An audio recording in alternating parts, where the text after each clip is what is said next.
Hello everybody, I'm continuing my Pink Floyd reviews with their 11th studio album, The Wall, released in November 1979.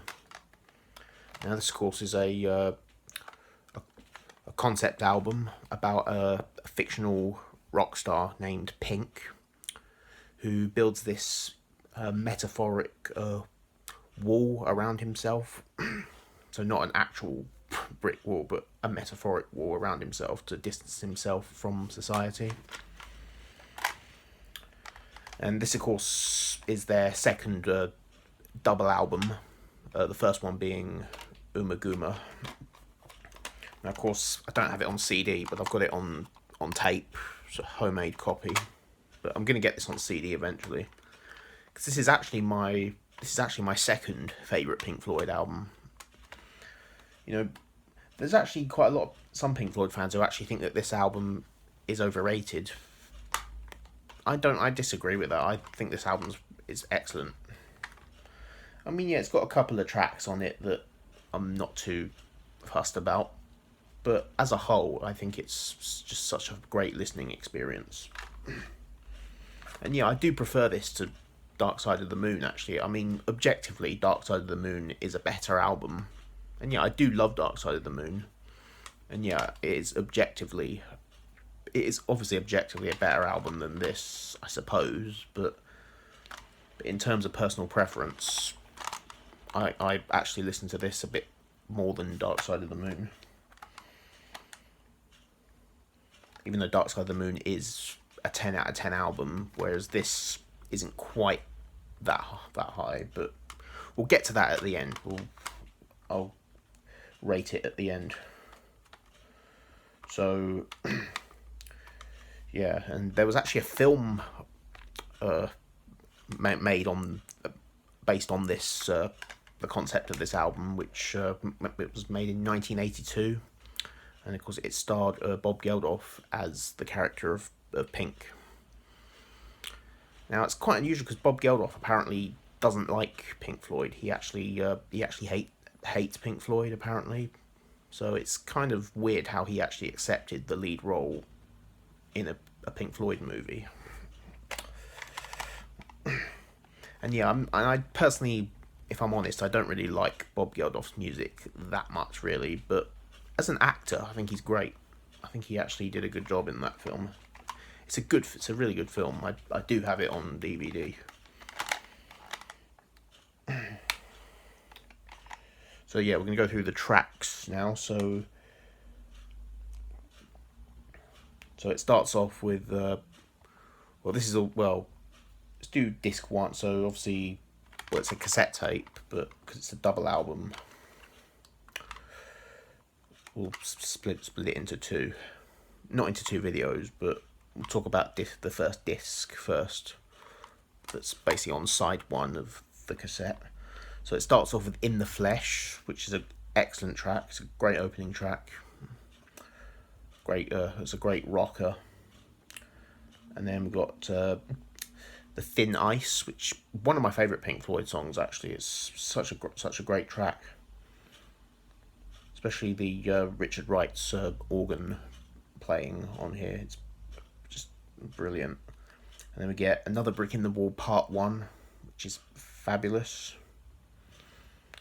And then we have a really good track called Happiest Days of Our Lives, which basically segues into Another Brick in the Wall Part 2. And everybody knows that song. You know, it's one of their big hits. It's played on the radio quite a lot. And yeah, I love the song, even though it's been played to death. I've heard it so many times. I mean, personally, I do prefer Another Brick in the Wall Part 1 and Part 3. It's a 3-part song. I actually do prefer Part 1 and Part 3 over Part 2, but Part 3 is still great. I'm not denying that it's great, but it's been played a lot. And then we get Mother, which is a beautiful acoustic song sung by Roger Waters. It's very heartfelt. And then we get Goodbye Blue Sky, which is which is quite a nice track as well. Empty Spaces is pretty decent. And then we get Young Lust, which is a great rocker. One of My Turns is pretty decent. Don't Leave Me Now's pretty good. And then we get Another Brick in the Wall Part 3, which is great. Might actually be my favourite part of, out of the 3 parts of that song. This might be my favourite part of that. Goodbye Cruel World is all right.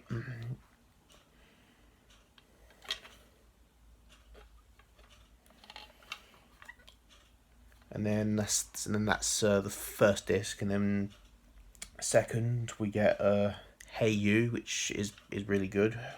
That's another classic. Is There Anybody Out There? It's decent, I suppose. Nobody Home. You see some of the tracks on. I mean, I think the second disc is probably a little bit weaker compared to the first disc. You get like Nobody Home, Vera, Bring the Boys Back Home, which they're not bad songs. They're just okay.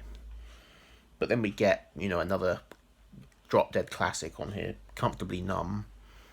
I mean, yeah, it's been played to death.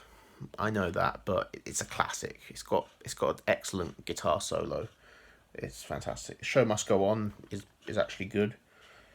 And then we get another version of In the Flesh, but this is In the Flesh that's at the beginning of the album. That one has a question mark on the end. This one has no question mark at the end. So it's a different song, but yeah, it's a good song. Run Like Hell is great. I love the guitar on that.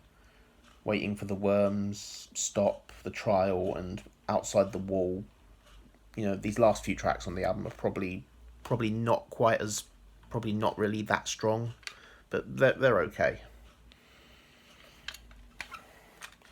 So yeah, The Wall, it is a great album despite containing some filler tracks. But listening to it as a whole, because it's a concept album. As I said, it's a great listening experience. To actually listen to it from start to finish. And and I do consider this to be Pink Floyd's their last hurrah, basically their last great album. Because unfortunately, for me anyway, they kind of go downhill after this. After this, I don't think they ever really made another album that was really that great. So, yeah, but I'm still going to review the next few, but yeah, everything goes downhill from here on for me. So yeah, I hope you enjoyed my review on The Wall. And, oh yeah, I need to rate it. I'll give this an 8 out of 10.